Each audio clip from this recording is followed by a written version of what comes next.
Welcome to the Thriving Farmer Podcast. I'm your host, Michael Kilpatrick. Our mission is to inspire, educate, and celebrate sustainable farming. We believe that you can build a profitable, sustainable farm that gives you true farm freedom. Join us as we talk to farmers, innovators, educators, and entrepreneurs to glean their top takeaways in business and life. Hey, Thriving Farmers. Michael Kilpatrick here with yet another episode of the Thriving Farmer Podcast. And today my guest is Lucy Brenton, who is an activist dedicated to promoting freedom over our bodies and the food we eat. After running twice for the U.S. Senate in Indiana, Lucy is now transforming 6 acres into a self-sufficient homestead and building a community of like-minded homesteaders focused on independence and sustainability. Lucy, welcome to the podcast. Thank you, Michael. It's truly my pleasure to be here. Yeah. So share a little bit to me about kind of like your background and kind of how you got into the whole homesteading movement. Thank you. I think I came about it the way a lot of people do, just frustrated with the cognitive dissonance. You know, the way I grew up in the 70s was all America and apple pie. You know, we didn't yet have the problem with seed oils and high fructose corn syrup. And I Hmm. was a ballerina. And so, I was used to being around, very fit, skinny people. And then, you start to notice that the whole country is getting fat. And you're wondering, why that's happening. Why are people so unhealthy? I was super blessed to have a crazy mom that was into multi-level marketing, which meant that all of her friends are crazy and doing these cutting edge products. But the biggest influence on my teenage years was a lady by the name of Jan Stetna. She became my mom's business partner. They actually started an Okay. MLM and getting access to her library. So the very first book that I read was called Vaccination, the Silent Killer by Ida Mm. Honorath. She was like a Ralph Nader consumer rights type person in the 70s Hmm. and 80s in California. And after reading her book, my eyes were opened to the deception of the pharmaceutical industry. So as a teenager, I was like the weird kid trying to arrange sit-ins for a salad bar at my high school. Um, Yeah. and just doing all those kinds of things from a young age. And then, of course, once you're on that path, it just becomes more and more of a personal responsibility to your community and to the world to make things better. And now I'm 52. I'm just trying to make the world a better place. Okay. So you said that book was written, it's called Vaccines, the Silent Killer. Yes, Vaccination, the Silent Killer Oh, by Ida vaccination. Honorath. And it was published in Vaccination. about 82. I read it in about 84 when I was 13, might have been 85. But that, Okay. So they yeah. were talking about that back then. Yes, in Wow. fact, a good friend of mine, Jim O'Kelly, who is a firebrand, Hmm. and if you ever get into the vaccination issue, you should definitely have him on. He he has documents. He's got just so much stuff that he's given me from the 1800s. So we're talking 1850s. There were anti-vaccination activists. One town in England, I'm trying to remember the name of the town. Anyway, I won't even try and remember. They Yeah. literally had the townspeople surrounding the village to keep the government vaccinators coming in and doing the smallpox vaccine, because the smallpox vaccine then killed quickly and decisively.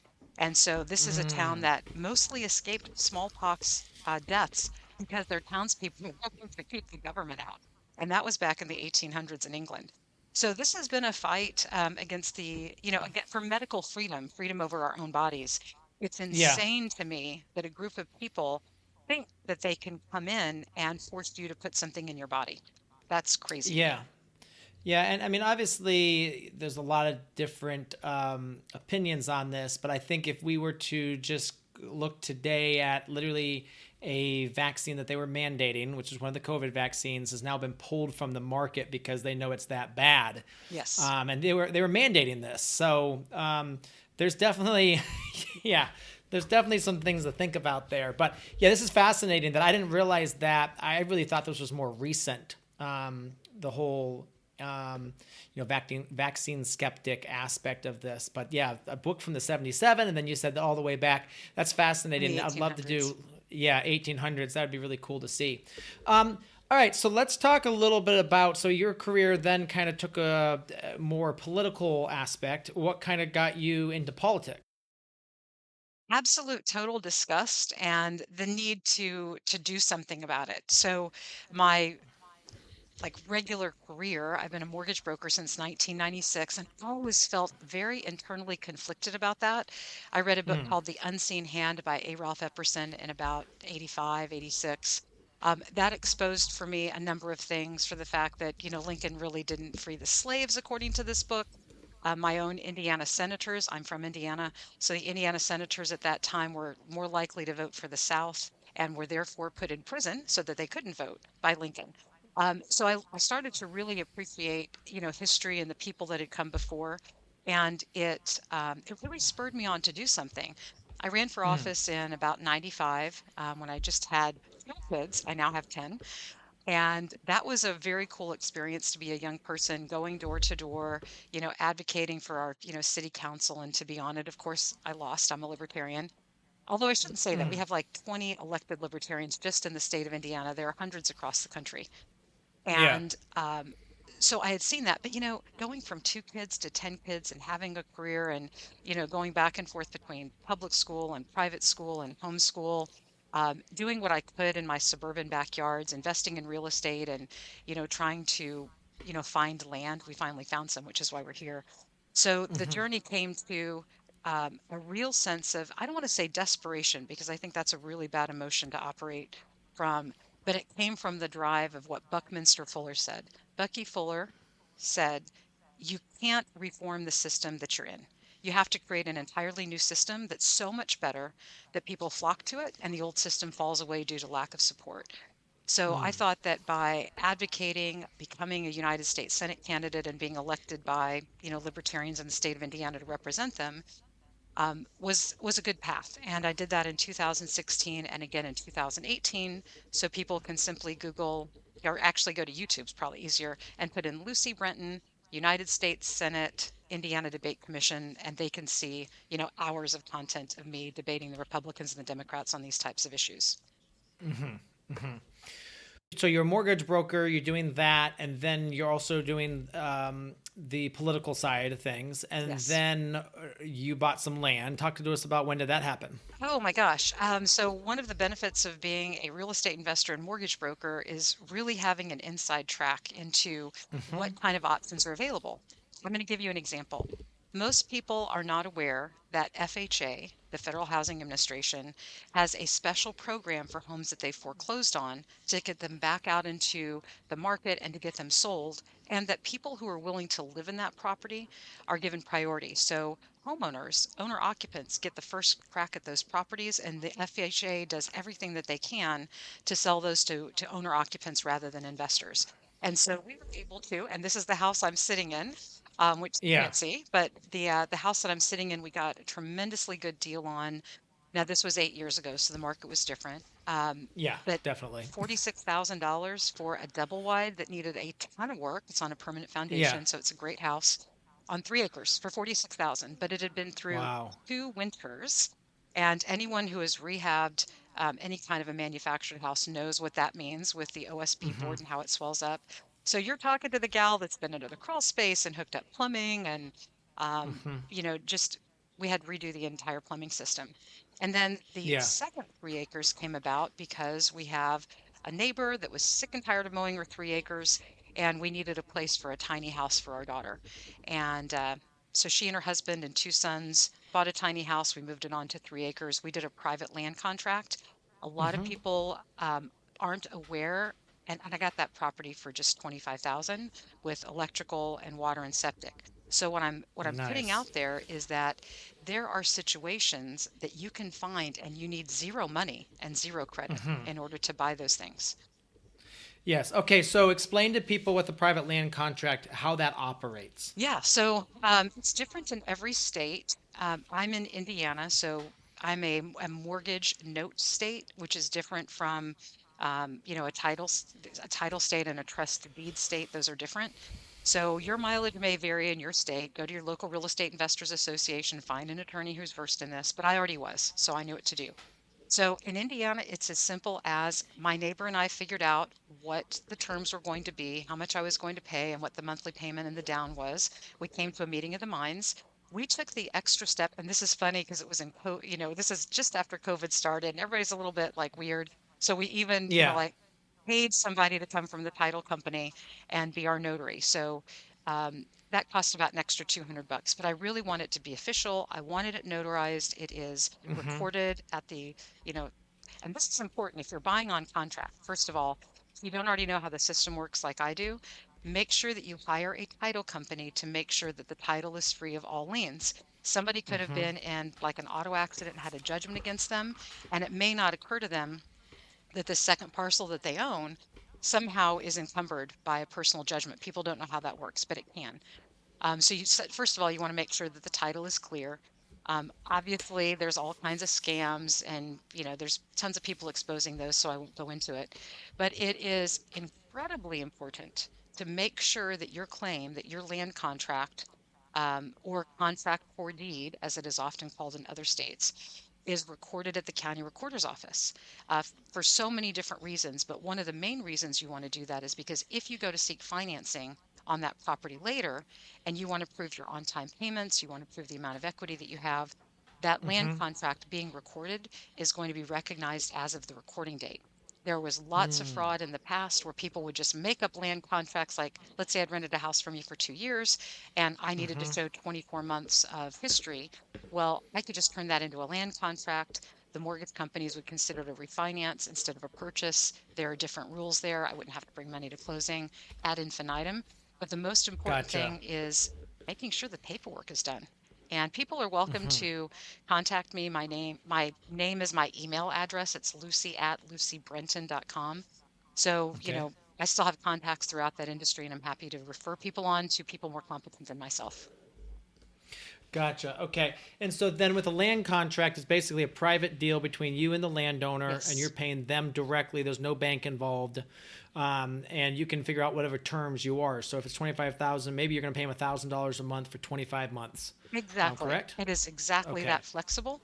And, Joel Salatin mentions this, and I love him. He's like my hero. One of my Okay. heroes. I finally got to meet him. Don't you love him? Isn't he cool?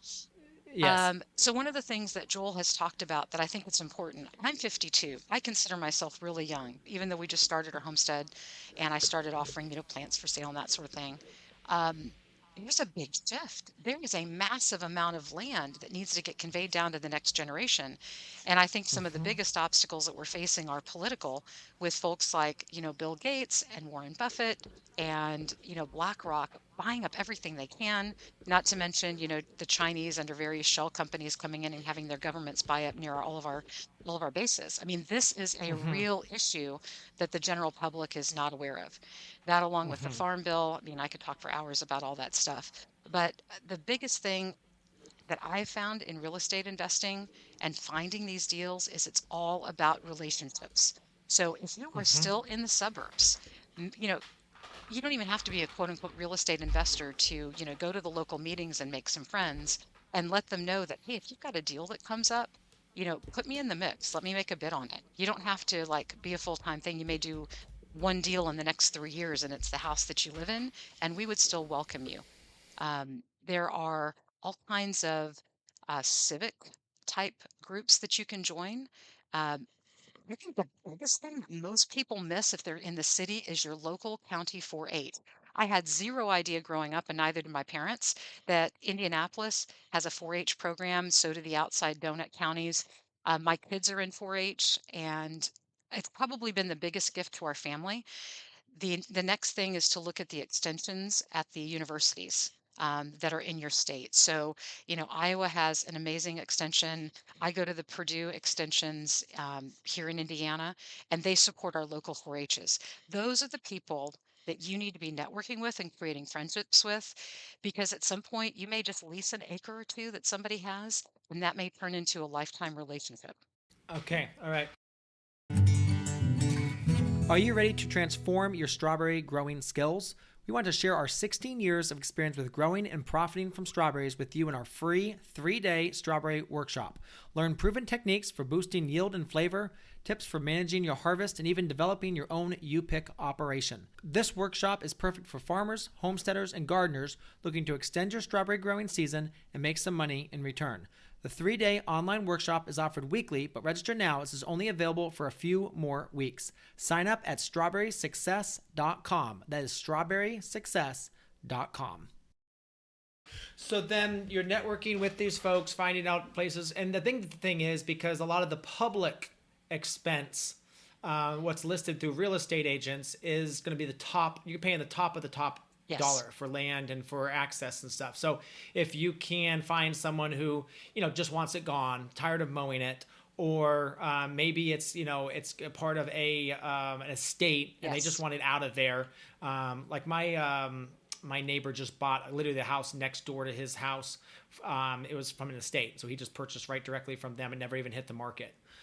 So Exactly. yeah, that's perfect way to save money there. If it hits Zillow, you're probably too late. Yeah, yeah, gotcha.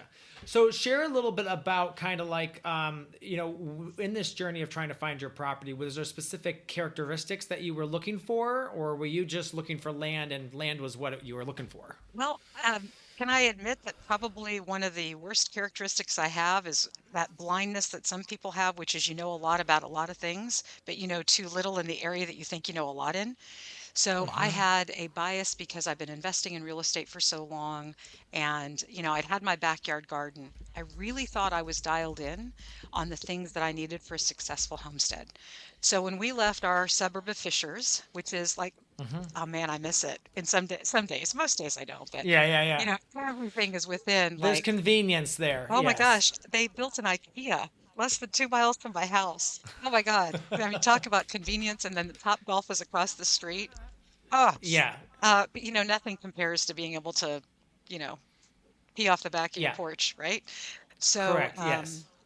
so the things that I missed because I thought I knew more than I did, and I didn't go and talk to any of my friends who were homesteaders with the intention because I just knew too much. So that's just one of my personal things. I think we all have that bias. I missed water source. So we have a septic Mm. system, but we're on municipal water. Now I realize how vulnerable I am to a power outage because it's pumps that bring that water to me. So at first I was like all happy because, oh, it's a municipal water source, and that seemed to be more reliable to me. And I was especially concerned about, groundwater and drain off, and what kind of chemicals might be in the well water. And I was told by our local facility, now this is really cool. We're in a water co-op, so the people that live here are on the board. They're drinking the same water they're making decisions Mm-hmm. about, which is important. So if you do get in a water co-op, see who your board members are. It's part of the bylaws that they have to live here in order to be on the board. They successfully fought a takeover by the state. The state wanted to run our water. And even before I got here, they had fought that off. That really spoke highly of them. But the local water office where I pay my bill, um, it's not that she meant to tell me wrong, but she just didn't know about the fluoride issue. So she told me, no, we don't add any fluoride. Well, my little local water co-op doesn't add any fluoride. But after we lived here a couple of years, I got curious and I went to the company that supplies our water. And I actually talked Ah. to the engineer and found out that, yeah, he's the one that actually puts the fluoride in. And he had zero idea about the fluoride issue. And he was, this is conservative, rural, Indiana. Mm-hmm.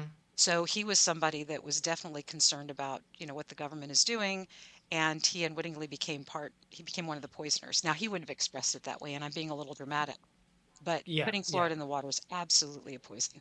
So that was something that I didn't know about. What is cool about Southern Indiana, we have incredible limestone.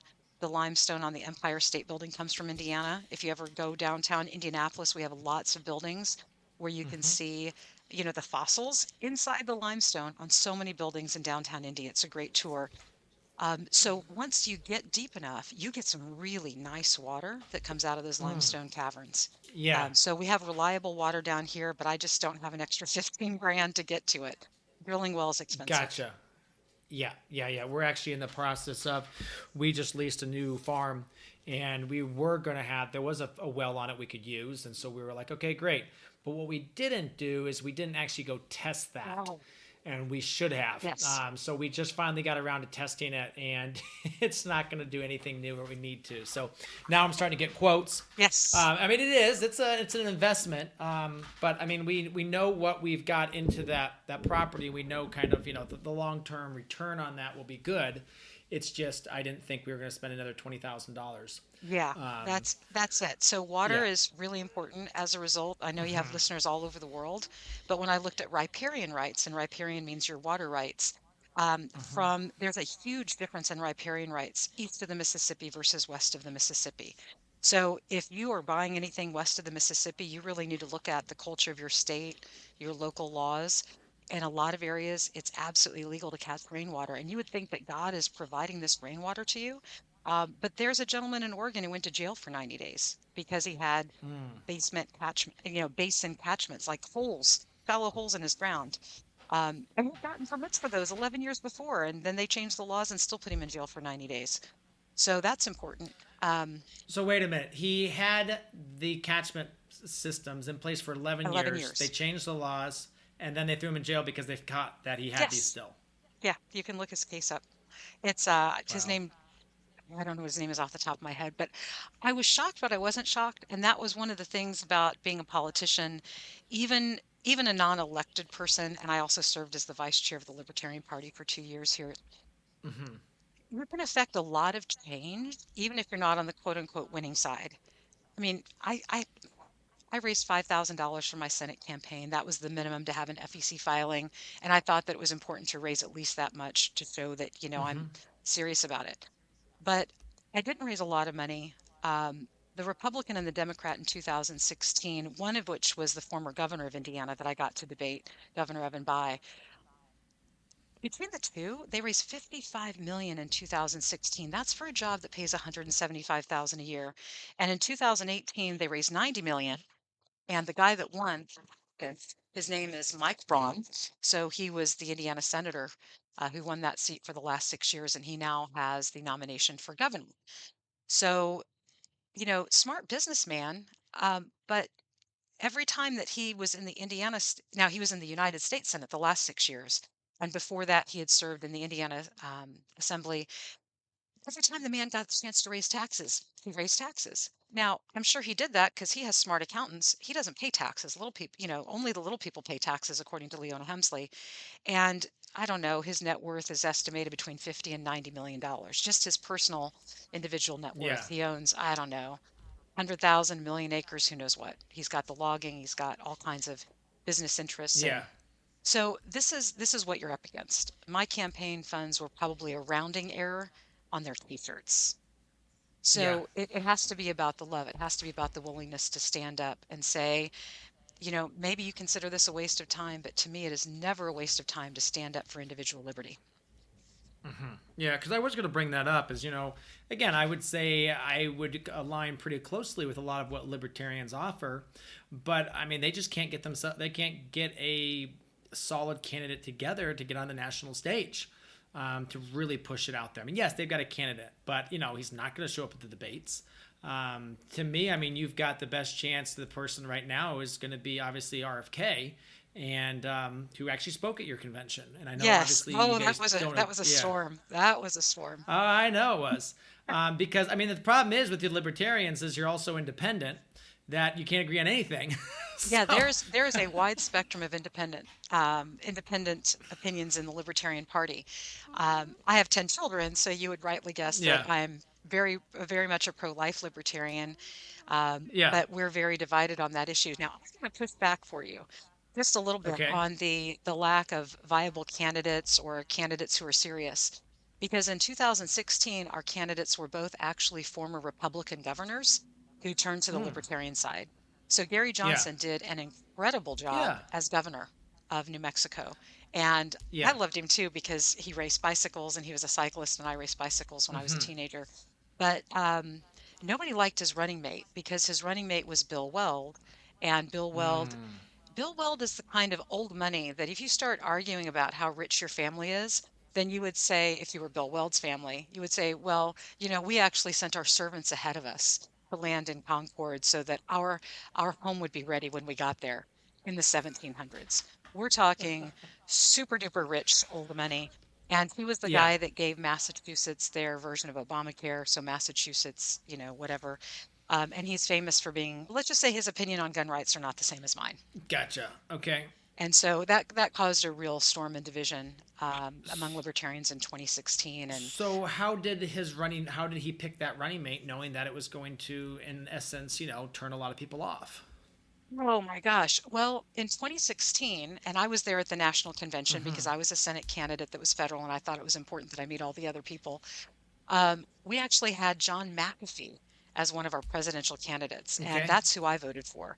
And man, John McAfee has such incredible, I'm just going to use the term clairvoyant. I mean, even as an older man, his status as an alpha male that, and I'm not trying to say this in a sexual way, but just in a very leadership way, he had a lot of gravity. I Mm-hmm. mean, he definitely had presence.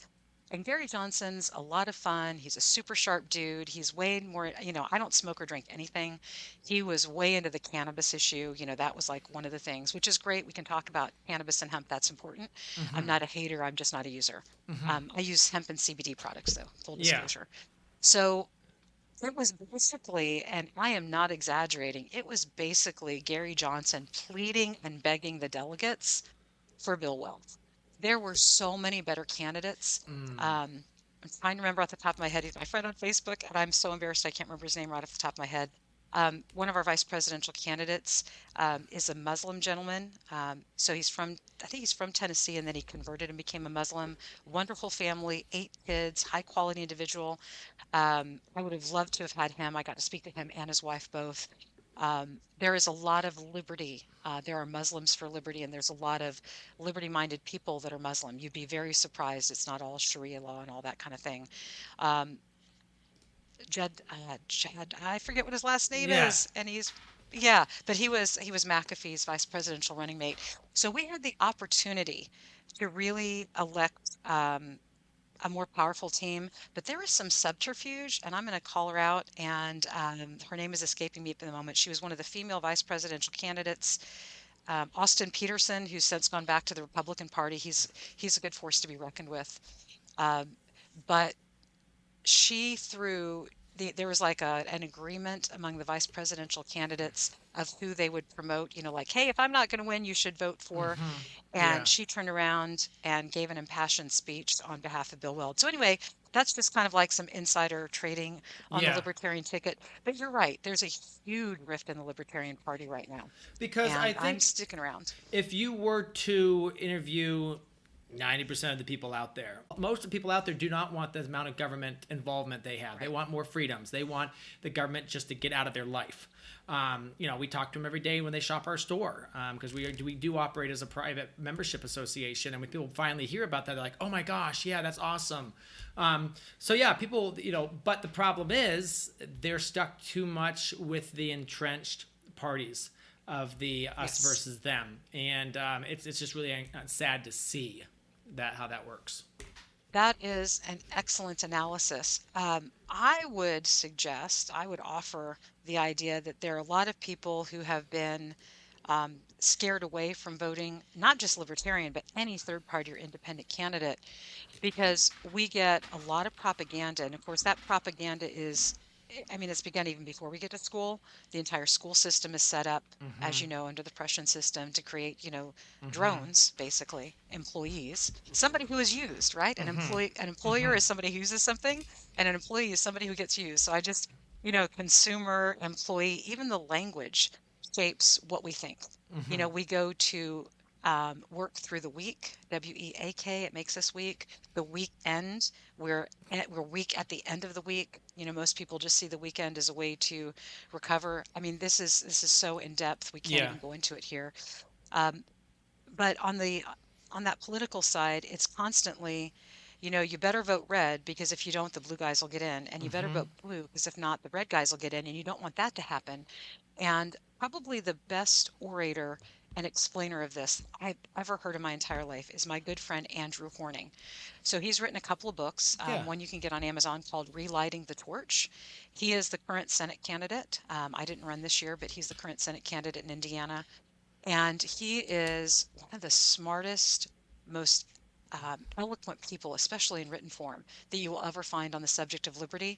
And he's not a, crazy, and I say crazy because a lot of people I think of libertarians as fringe people who want us all to own nukes and, Hmm. maybe if they think that we're pro-choice instead of pro-liberty, they think that we can, I Yeah. don't know, like abort babies the day before they're born. Most libertarians are not like that at all.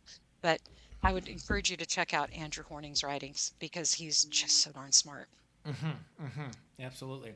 Um, so with that, then talk a little bit about kind of like what you are focused on now, because you're focused on something called the Homestead Network.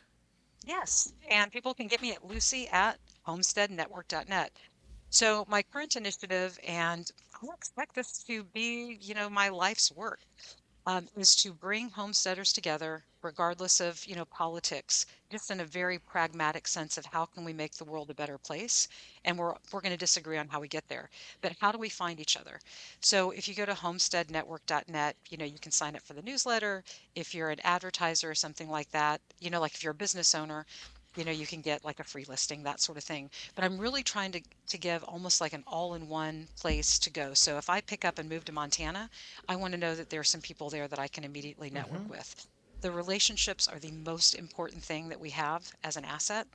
And man, I wish that I'd talked to somebody in southern Indiana that was already a homesteader that could have told me, you've done a great deal on that property, but the two things that you're missing that are going to make a big difference to you are you don't have running water or well, so you're not independent on the water source. And even though you drove 2.5 hours away and it feels like you're in the country, you're actually on a state road. And that means that you're like, if the government were going to drive tanks from one city to the other, they'd go right past my house. Um, I think another thing people would need to consider, and this is something that we're looking, by the way, for creators like yourself who would allow us to post your content and to reshare it. We want to get as much information as we can on how do you support yourself on a homestead. A lot of people, especially if you lived in the city, you have no idea that like veneer companies want the wood on your land. So you may be able to go find a piece of property that literally, if you can figure out how to buy it, maybe even do a profit share with the owner or something. Maybe they don't know how to do this, where you can have a company come in and grab the valuable trees. You can end up with a property that's free or darn near free just by having assets that are already on the property.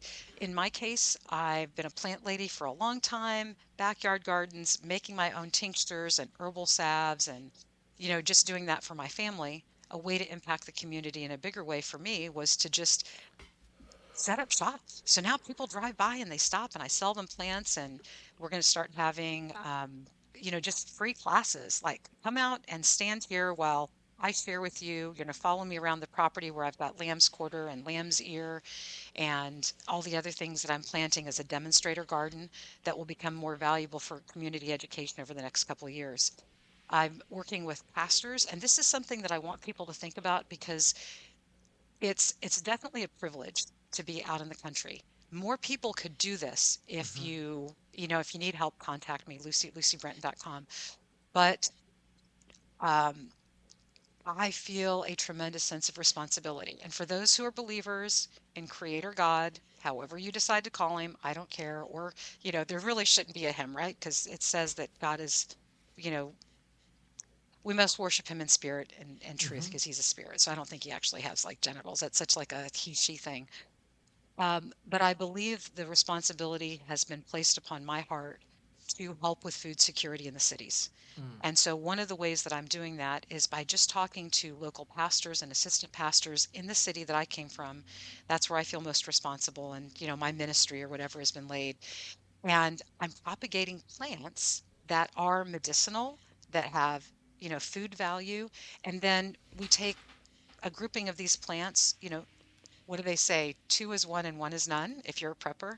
So, taking a number of plants, two or three plants of each kind, working with that local church and teaching them how to plant and care for these things, finding a couple of people in the church that are interested in propagation and literally setting up food forests on church property. I'm so frustrated. The church that I went to in Indianapolis is amazing.